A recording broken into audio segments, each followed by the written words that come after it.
Yeah, and then became Player of the Year shortly thereafter, right? Yeah, same year. That's a pretty good run.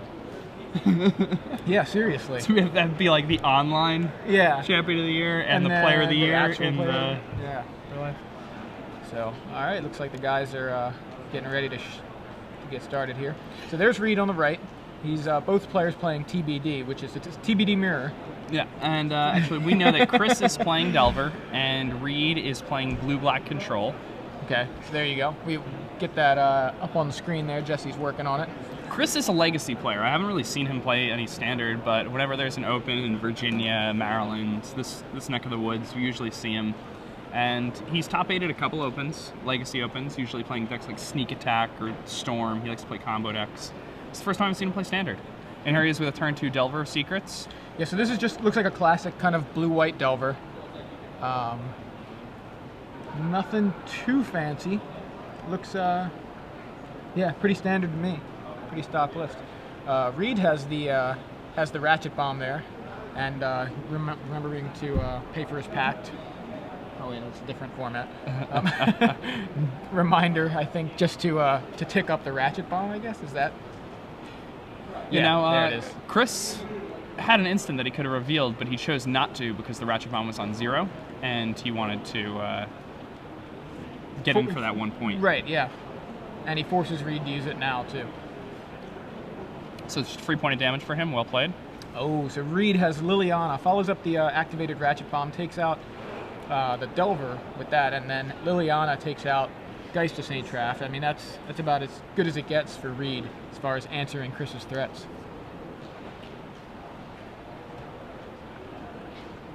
Oh, a second Geist of St. Traft from Chris.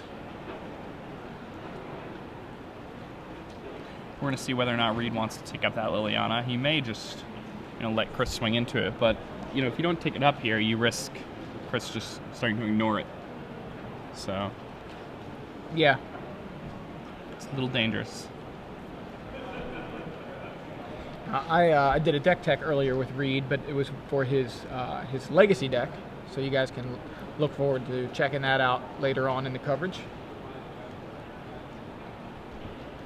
So now, by Reid taking that up and then passing the turn, we could probably assume that Reid has a spot removal spell, and his plan is to kill the Angel if Chris aims that at the Liliana, but Chris is probably just going to aim the Geist there and the Angel at his face. Yeah, I mean, that makes the most sense to me. Yeah, So Reid must have a lot of land in his hand, just wanted to get rid of that swamp. Got a mana leak out of it. Yeah.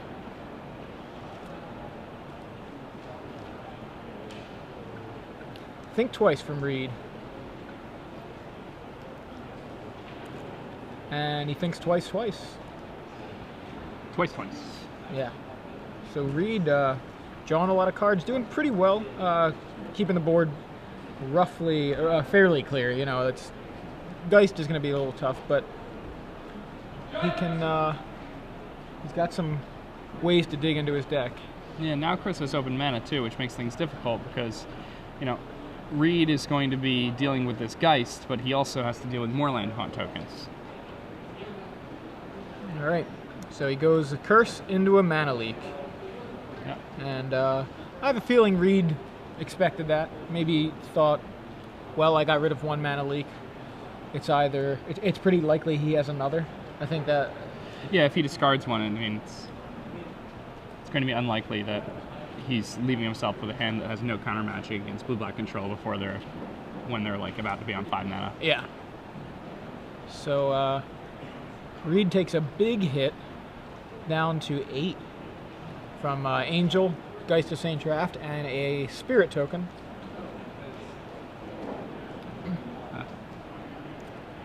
Reid's going to need a big play this turn.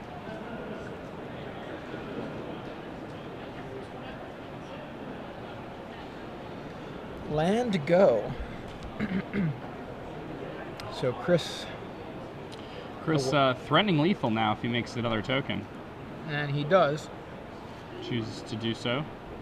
This is the ghost of the Geist of St. Traft coming down there. the spirit of the Geist. And in they come. What does Reid have? We haven't seen a good look at his hand. I mean, that could just be it. Yeah. He's at least going to think twice and look for something if he doesn't have anything. But Well, he's got a Doom Blade, which looks like I would assume is hitting the Angel. Or, yeah, at this point, you really just have to hit the Angel because you're really just hoping to resolve a Black Sun Scene at the next turn. So just putting yourself at 4 instead of 0. Yeah, I mean, if he hit the one of the spirits, he'd be at 1, right? Because he would have taken 4, 5, 6, 7. Yeah. And being at 1 is a really precarious place to be against Right. the deck that Sometimes may runs even be gut playing shot. Gut shot. Yeah. Although It definitely is Vapor Snacks. Right. And we have a Forbidden Alchemy from Reid.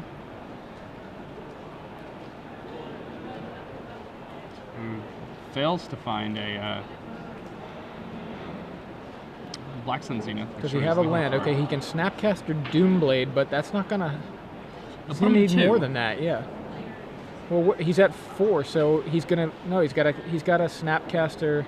He Snapcasters to block the Geist, Right. and then he can Doomblade the Angel. Okay, right. Sorry, Yeah. I forgot about the fact that Snapcaster exists. I'm like, yeah, Doomblade. Oh, And that's it. that's it. Yeah. So, 3 mana leaks from Chris Cornwell Shield make it really difficult for Reid to take game 1. Is his last name Cornwell Shield or Shield? I don't think there's a D on the end. I think it's Cornwell Shield. Yeah. Just yeah, it's just no D on the end on his deck list. Just want to make sure that we've got the guy's name spelled right.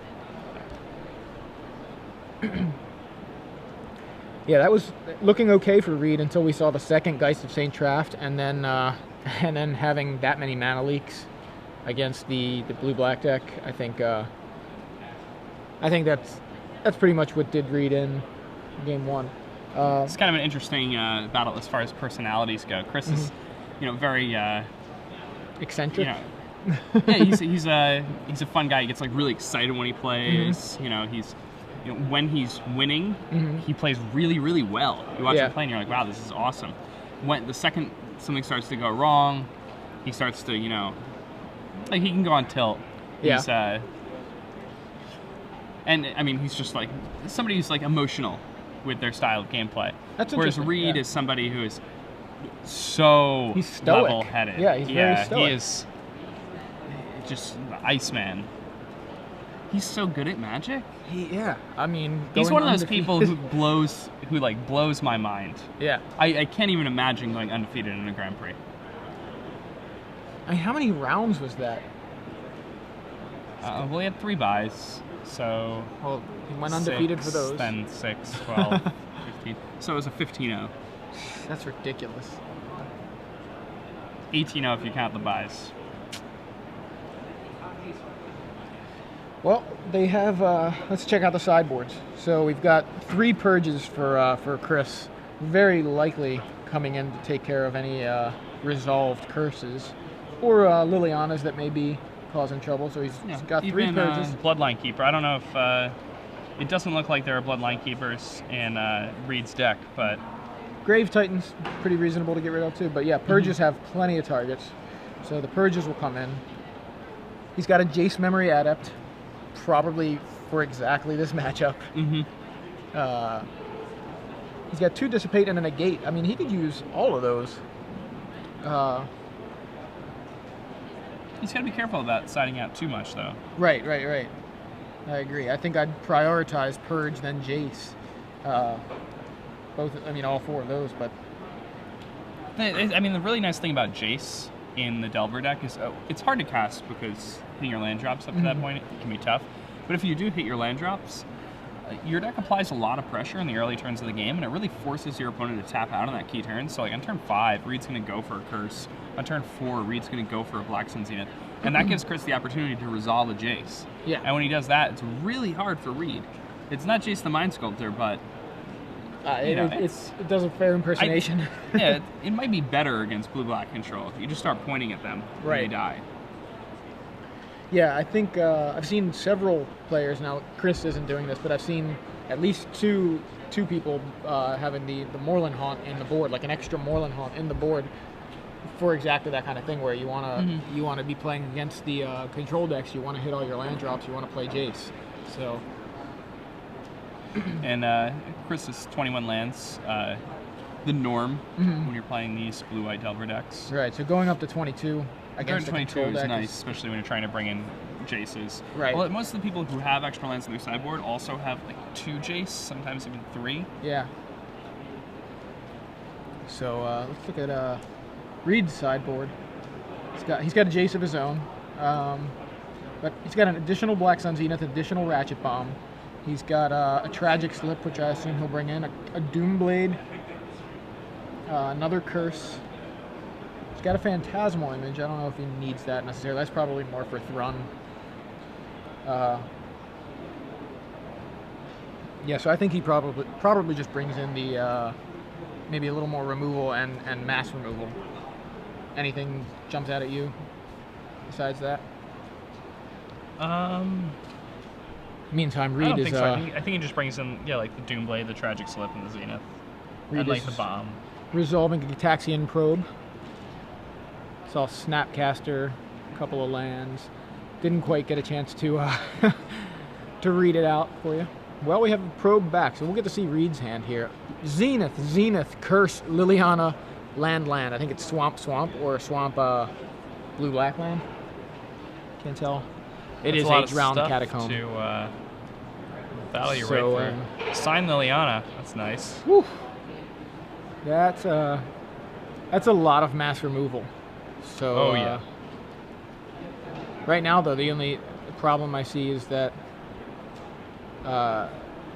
Reid, he needs the land to make it even worth or able to cast it. He can cast Liliana, and he can cast a Zenith for 1 at this point. I mean, Forbidden Alchemy off the top would be really good for Reid, and his deck is playing enough land where it I think he shouldn't drew be Ratchet too much Bomb, of an issue. and that's what it is. So he got a Ratchet Bomb off the top. So Chris resolves turn 1 Probe and then Ponder, so setting himself up pretty nicely. Turn 2 Island, pass. So assuming that Reid is going to try to resolve Liliana here, Chris passes the turn, representing Mana Leak, or Negate. And Reid's going to go ahead and cast Liliana. Call the bluff, or at least make him have it, I mean. The other thing is that with a Curse in your hand, you kind of want your opponent to counter Liliana. Yeah. And Reid goes ahead and pluses Liliana, discarding a Black Sun Zenith, and Chris discards Vapor Snag.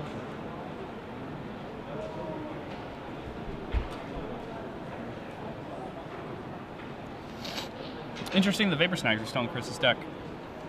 Yeah, he that is doesn't really have interesting. much to bring in, so he has to cut Dismember, and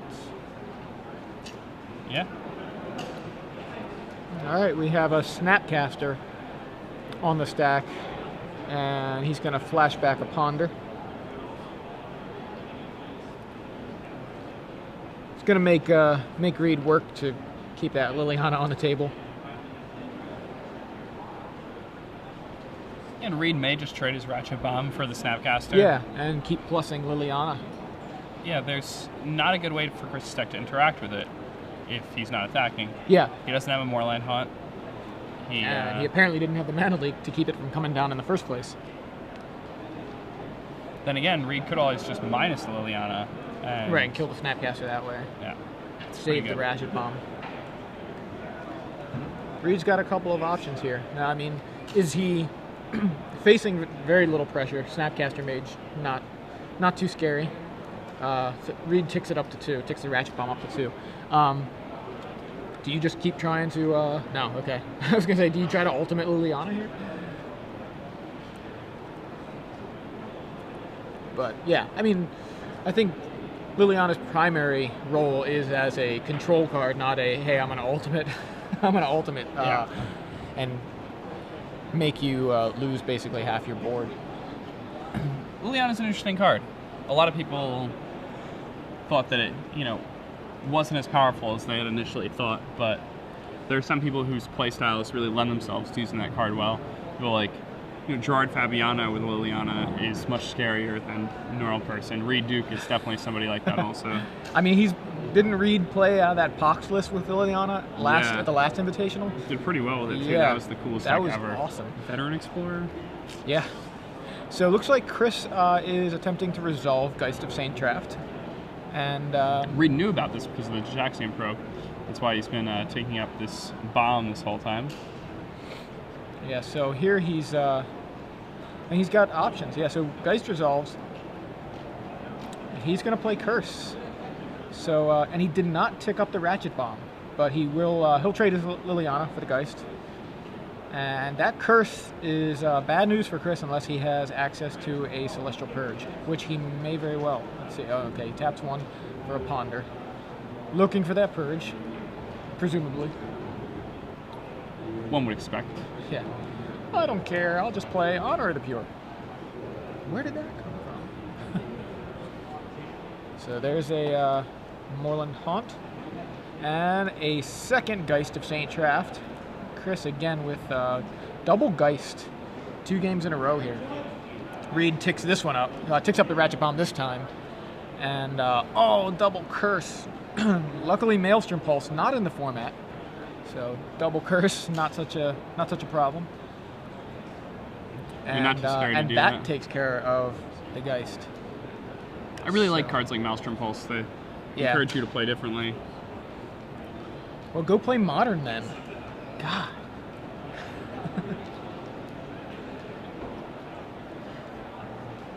I remember casting 1 figure of Destiny at a time and just putting as much mana into it as possible. Yeah.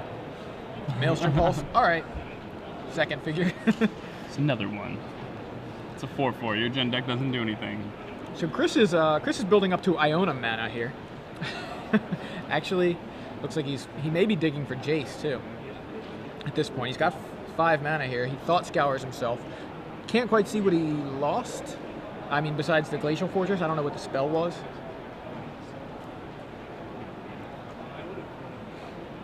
Passes the turn. Now, even if Reid wins this game, he's still going to have to be on the draw for game 3. Yeah. And, we have Sun Titan, land.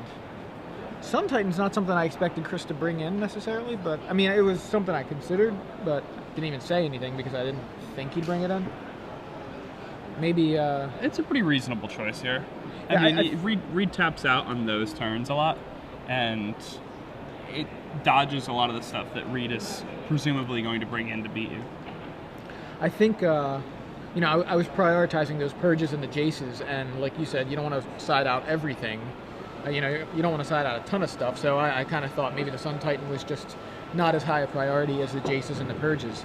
But, maybe he brought in still Purges, Jaces, and the Sun Titan. All right, so there's Liliana from Reid. Liliana number 2. When I watch Reid Duke play Liliana, it makes me want to play Liliana really bad. Last time at the Invitational, that was the last time I remember watching Reid play Liliana. Liliana, pretty powerful card. And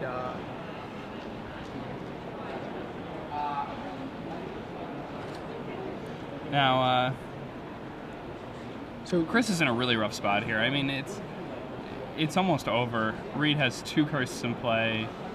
Yeah, I mean, Liliana on 3 counters. Right.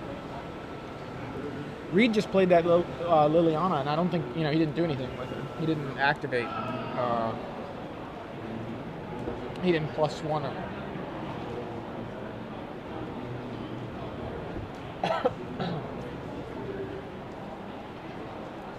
And I can agree with that, depending on what's in Reid's hand. Yeah, he's just got it sitting there. It's like a seal of edict there.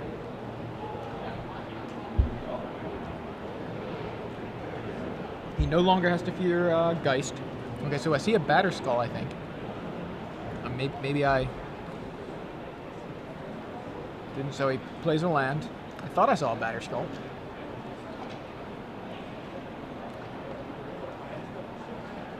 All right, pass back to Reid. Chris playing draw go at this point.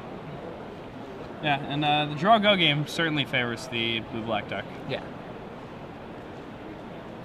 land, go.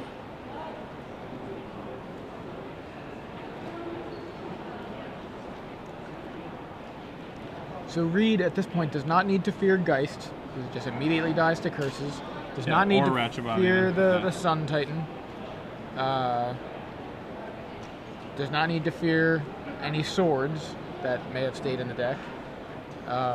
No Invisible Stalker, no Delver, no Snapcaster. Basically, I mean, Chris's creature suite is entirely dead, besides the Sun Titan, which is again dead to the Liliana. Sun Titan getting back any of those creatures doesn't matter. Yeah, the creatures will just die as soon as they touch the battlefield. If he does Sun Titan, he's just going to have to return a Moorland, or just a land. Yeah, Moorland Haunt does nothing. I mean, it removes creatures from your graveyard. That's about it. Yeah, if your opponent's attempting to, get you, body double. Or Havengul Lich. I need to gain the abilities of, the activated abilities of Delver. His hand is Negate, Sun Titan, Island, and something else I can't quite tell. Sword of Form piece? Could have been. It was the back card, or the bottom card. Which Taxian Probe? That should tell us more vividly what. Well, that's why we saw it, because of the Taxian Probe. But so there's the island, and Reid needs a way to. I mean, he's got the game locked down, but at the same time, eventually Chris is going to draw into those purges, and he's going to be able to fight a counter war with the negate. I mean, Chris can very well get back into this game if Reid can't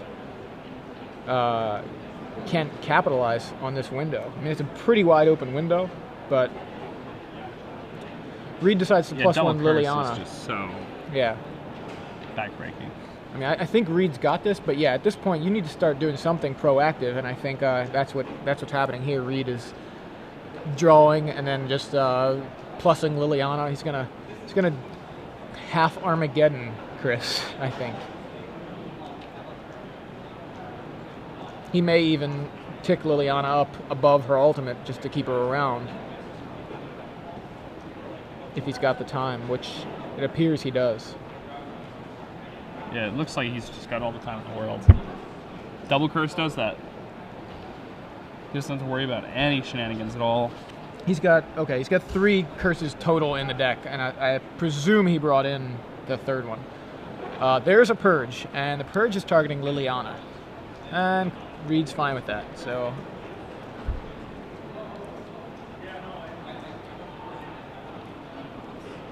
Now Chris can still play Snapcaster Purge. Snapcaster just doesn't stick around. Am I right? Because Snapcaster still hits the board and triggers. Oh yeah. So he can still Snapcaster Purge. Yeah. State-based effect. He may even So Liliana being gone, Sun Titan comes into play, fairly safe, and brings back Snapcaster. Snapcaster now flashing back a Ponder before or after, go into the graveyard. Gives Ponder flashback, goes to the graveyard. Ponder goes and attempts to be flashback. Reid attempts to cast Blue Sun Zenith, which hits a negate. So Chris is crawling back into this game. Or should I say clawing back into this game? Yeah. Reid has a chance to lose now.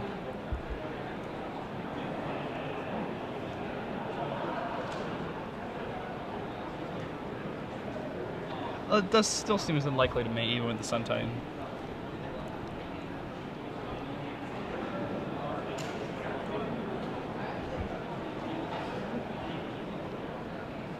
Alright, so Ponder happens, and then we have a Revoke Existence. Is that what that was? Yep. So he's on one curse. One of the curses, yeah.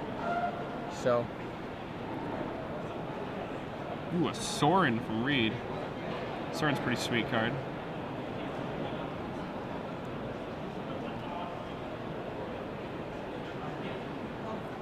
I was like, what did Sorin do? How do you get rid of the Sun Titan? Sorin doesn't do that. Oh, go for the throw. So Reid fighting with the Black Planeswalkers. Sorin Markov. Yeah, when we say Sorin, we mean Big Sorin. Alright, so Snapcaster comes down, immediately goes away. Flashing back Purge, presumably, or is it Revoke Existence? Okay. Revoke Existence on the other Curse. So Reid is now curseless.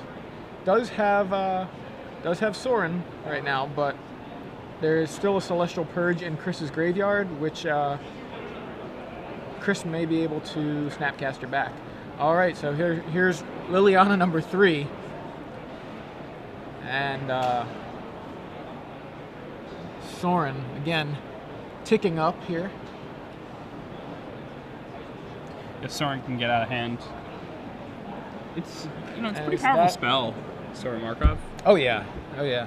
I The mean, thing is, I imagine that card would have seen a lot more play had Grave Titan not been printed. yeah, that makes sense to me. He saw some play, but he was usually like a one of, and even in this case, he's a one of, right? I'd assume so. Yeah, he's a one-of. Him and Karn, both one-ofs. The blue-black deck, just changing one card really changes your deck by a whole lot, because you have Think Twice and Forbidden Alchemy Right. and all these cards that are just,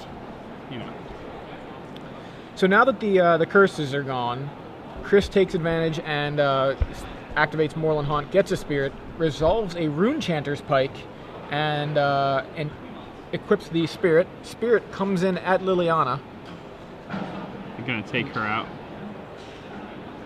and Liliana number 3 in the bin for Reid Duke. Ratchet Bomb there with the 3 counters, kind of making things a little bit awkward for Reid. I mean, I guess if another Geist comes down, pretty safe from that. Yeah, it's really important then. But right now he needs to fight that Spirit, and that's exactly what he does. Sorin fights the Spirit. Spirit goes away. He's gonna basically, Reid looks like he's going to just use Sorin for as long as possible to keep the Moorland Haunt from getting out of hand, but Chris has 2 Moorland Haunts, and he's able to activate both of them because he's just he's got 12 lands in play. So both guys at Sorin, I think.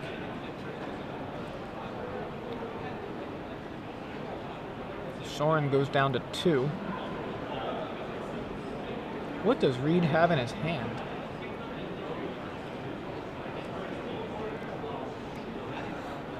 The control deck here with only 11 lands in play. The mid-range beatdown deck, 12 lands in play. Now,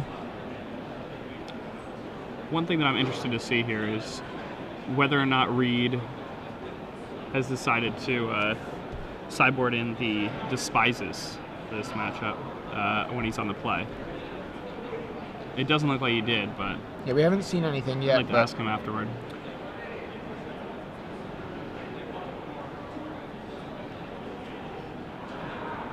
Moorland Haunt's doing some work. And really making things tough for Reid at this point. And this is one of the major problems of playing control deck in this format is, cards like Moorland Haunt, you can 1-for-1 all day with your opponent, but a card like Doomblade is going to lose in the long term. Yeah. If your opponent just gets an extra guy out of it every time, and they have like all this really powerful equipment put on.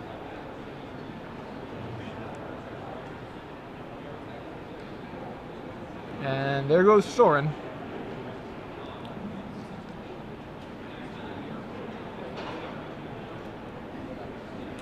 What is in Reid's hand? I think did he just play a land? So he's got 12 lands now. Yeah. Thought Scour from Chris. Delver, Vapor Snag, draw. Didn't quite see what he drew, but For his sake, that's kind of a shame that yeah. flipped that way. Yeah, although right now the Moorland Haunts are doing such a great job that, having another creature in the graveyard isn't the worst thing in the world. Kind of curious how big how big that Rune Chanter's pike is making that spirit. It'd be interesting to see that. Yeah. Now, those Jesse, ponders you are on that? empty, so it's 1, 2, 3, 4. Oh, This counter. It's at least 5. okay. I think we're gonna get an official number from Jesse. I think it's a swing for 9 here, so if Reid takes it, he'll go to 9. And Ratchet Bomb number 2 from Reid. Mana Leak's not gonna help that one, but Dissipate will. Wow. And there it is. Reid Duke finally loses a match of Magic. Yeah, I mean, He's I don't 2-2 know. now. Yeah. So, Both these players were 2-1 coming into this round. oh, I didn't know that. Okay. I was presuming that that Reid and Chris both came in here undefeated into this match, and yeah, that was pretty rough. I mean, Reid had that game, but he couldn't capitalize. Like that's the problem. We need Jace the Mind Sculptor back. That's exactly what we That's it. need. We just need him We back. just need Jace the Mind Sculptor. I mean, Control decks can't compete without Jace the Mind Sculptor. And you just can't close. Like, his deck And, doesn't have any win conditions, and it's unbelievable to me that he could have lost that game. Right. It's ridiculous because not only did he have